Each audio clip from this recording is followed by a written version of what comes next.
This is about loving yourself and learning to love yourself. Now, I see this all the time, and you know what? For me personally, I experienced it. When it came to loving myself, and also, like I said, I see other people do this. Okay? Loving yourself as a whole. Okay? What I see and what I experienced was that I loved myself on certain levels, but not completely. I wasn't complete in loving myself on every single aspect. So therefore, some areas of my life would thrive and others didn't. And I believe that's the same scenario for the general populace.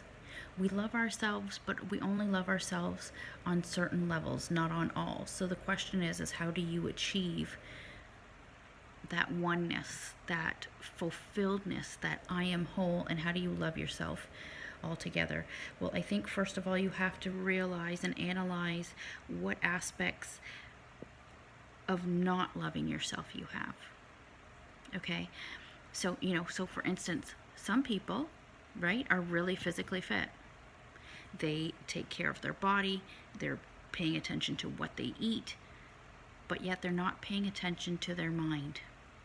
They're not going inside to heal and deal with the hurt and pain from the past. And, they may use a lot of distraction techniques, avoiding techniques, and sometimes maybe it's the fact that they go to the gym to avoid dealing with the issues, right? Then there's people like myself, or in my case, where I loved myself on certain levels, but I didn't love myself, for instance, physically. So therefore, even though I would go to the gym, right, and I would work out and I would enjoy it and stuff like that, I would eat like shit, which then null and void the workout that I did. And it was a constant cycle and a constant battle I was doing. But yet on other levels, I did love myself. I loved certain aspects of myself.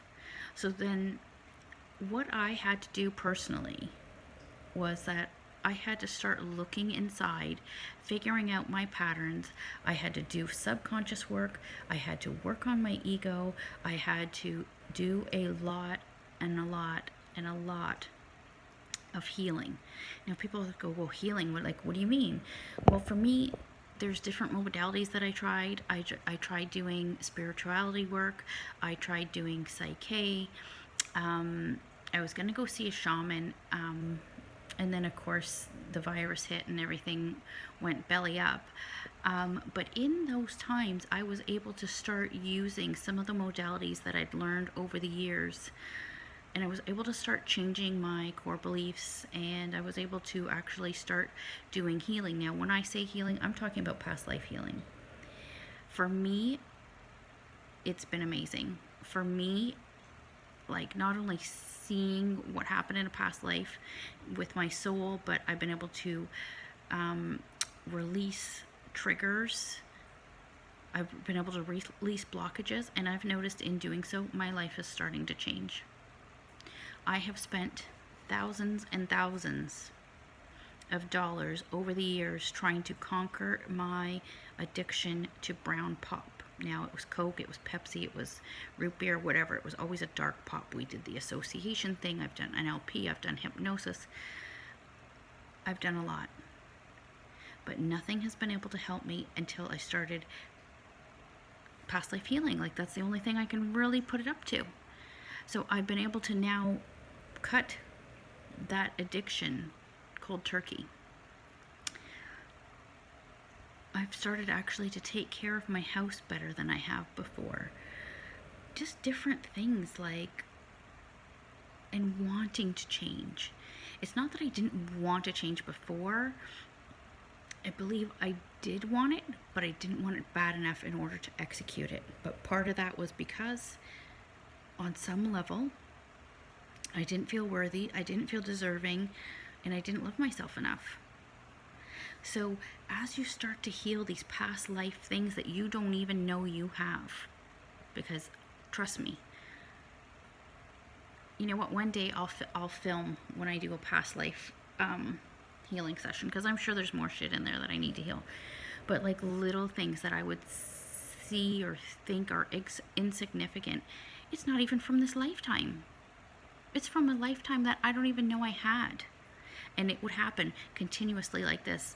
So for instance, and if you follow my videos online, then you would see, even with one of these videos, when I was having a physical pain, okay, I'm like, okay, that must be from when I was a kid, right? And I'm like, okay, let's heal this. And I'm using a different modality that I learned, and I was trying that. My mind, my brain was like, nope, that's not happening. This is a past life thing. Go heal the past life. And I had to heal the past life in order to heal my present. So anyways, that's what I wanted to say, is that as you actually start to heal, it's the healing, at least in my experience, it's the healing that helps you start to love yourself. And as you start to love yourself more, the less bullshit you'll put up with. Because when you don't love yourself and you don't feel you're enough, or whatever it is, your subconscious beliefs, you put up with shit that you normally wouldn't, or you wouldn't if you did love yourself. Like, you wouldn't eat a certain way, or you wouldn't do certain self-sabotaging behaviors, or you wouldn't, still continue to date somebody who did certain things, because those things were really fucking shitty. So as you learn to love yourself, as you start to accept yourself, as you start to heal more and more and more, you're going to start feeling better. Like, almost to the point where you're like, oh my God, am I the same person? Is it actually okay to feel this good? I feel good. Wow. Like, is this what everybody else feels like? Or am I, like, I don't even know. So anyways, that's what I wanted to share with you. I hope that helps.